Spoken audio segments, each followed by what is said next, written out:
Hi everyone, I'm Nancy, And I'm Connie. and we're with the Clifton Springs Fire Department here to talk to you about Fire Prevention Week.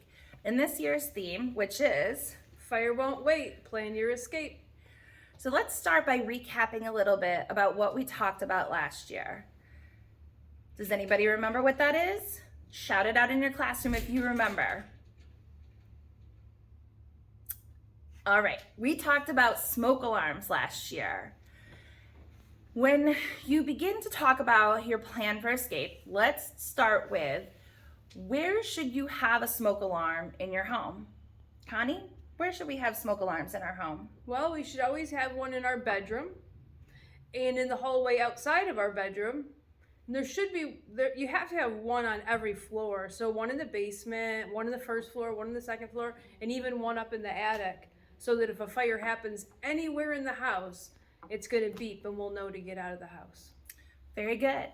Now, the first part of your plan should be that once a month, you and your family should go around and test all of your smoke alarms. Every alarm has a little button on it that says the word test, and you push that button to wait and make sure that you hear the right beep.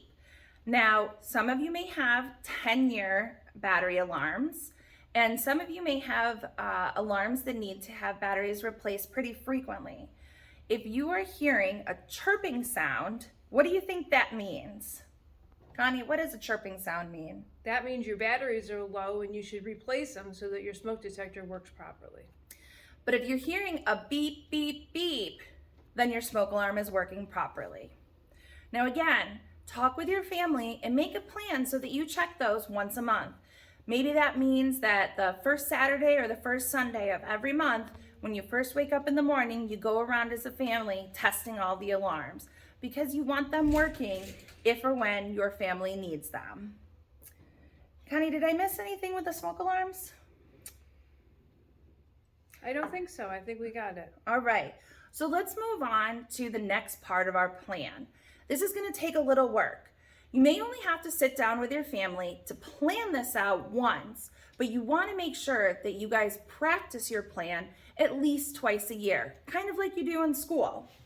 Now, you want to get a piece of paper and a pencil. Maybe everybody in the family gets a piece of paper and pencil just in case somebody misses something.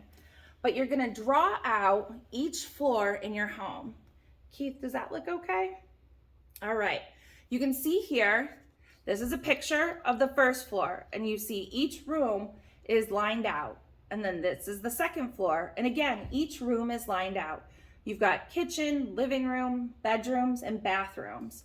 But what's most important about these diagrams are labeling where each of the windows and each of the doors are. And Connie, why is it important to label where each of the windows and doors are? So, you should always sleep with your door closed when you go to bed. So remember, close your eyes, close your door. And this is going to help stop the spread of smoke and of fire.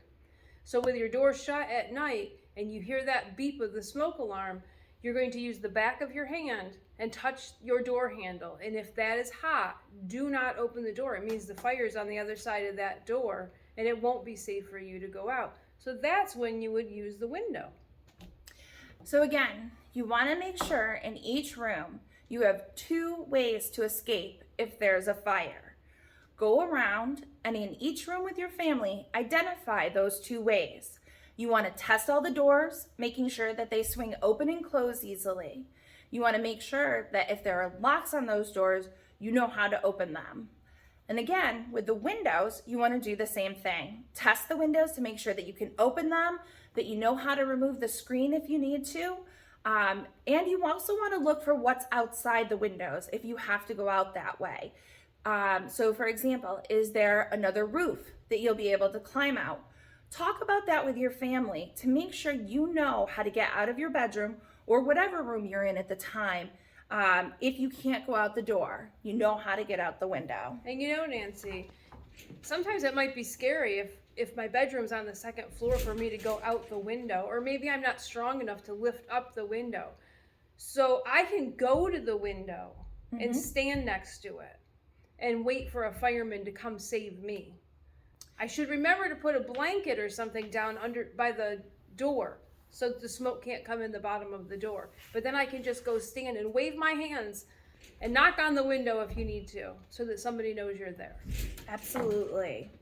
So again, make sure you take time to draw this diagram with your family and make sure that everybody knows what the 2 exits are in every room. Now, what else do you want to do when you're making this plan? The next important thing is, okay, you've gotten out of your house. Now what? Well, just like at school, where your teacher tells you we're all going to meet in a certain place, you want to find a meeting place outside of your home. It should be somewhere in the front and somewhere where everybody knows where to go. So it might be a tree, it might be a mailbox, it might be a rock, it might be the end of the driveway.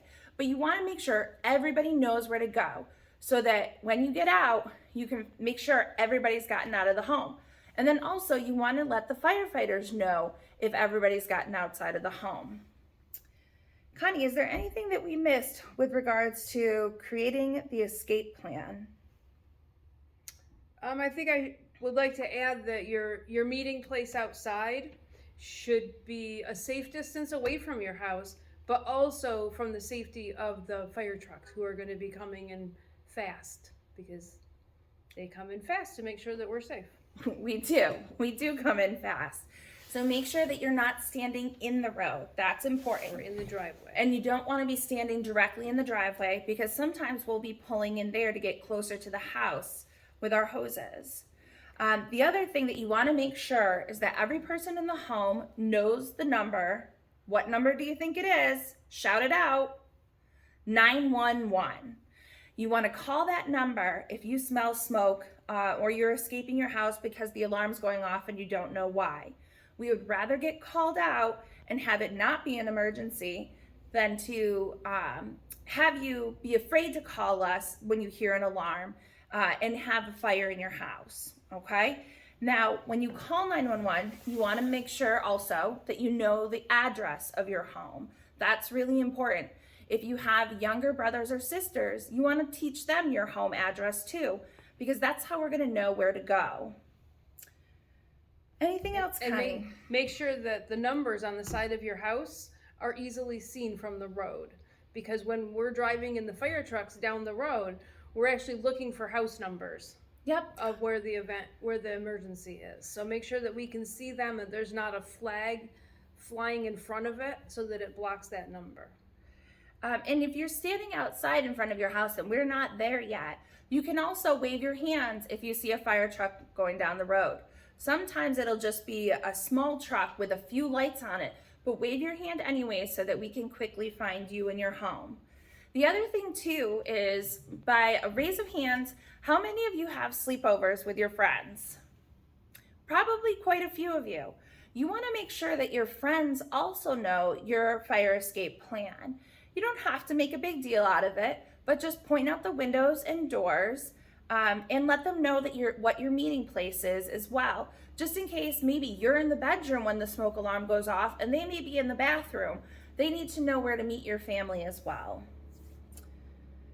So again, you want to create this plan with your family, and then you want to practice it how many times a year? Twice a year. Twice a year. Connie, do you have any other tips for us? I do. We talked about these last year, but if you weren't lucky enough to see our video last year, then we have the tips again this year. So we never play with fire or matches, because that can start the fires. Make sure that your floors are picked up, because most fires happen at night. And if you're just waking up, you hear that beep and you're waking up and you're trying to get out of your house and there's smoke in your house, you don't want to trip over some stuffed animals or some blankets or some other things on your floor. And encourage your family to keep the living room picked up and other main entrances, because sometimes when we're going in as firefighters, we don't always have light, or if there's a lot of smoke, we can't see what's around. So it's safer for us too if the other areas of your home are also picked up. And it also makes it easier if we need to go in there and find somebody, we're going to be able to move faster. If the smoke detector goes off, if you remember the message from last year, if you hear the beep, get on your feet. Get out of the house immediately. Don't stop to get your dog or your stuffed animals or your favorite video games. Those things can be replaced, but you can't be replaced. So get out and be safe.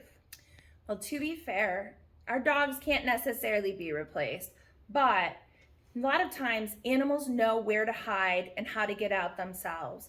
It's more important, especially to your family, that you get out of the home first. Even if it's sad to leave your animal behind, we will try to help find them, and they will likely find a way to get to safety on their own. Right, Nancy. What else you got for us, Connie? I don't have anything else. Oh, I know. If you hear the smoke detector, don't hide. Fires can be scary. Firemen coming in all their gear can be scary, but please don't be scared and hide, because then you won't get out safe and we may not be able to find you. So just remember, if you hear the beep, get on your feet, get out, stay out, and call for help. And just like Connie said earlier, if you are stuck in the house, get to a window, wave your hands, and bang on the window so that we can find you. And again, remember the number 911. That's what you want to call if there's smoke in your home or you hear an alarm going off and you don't know what's causing it.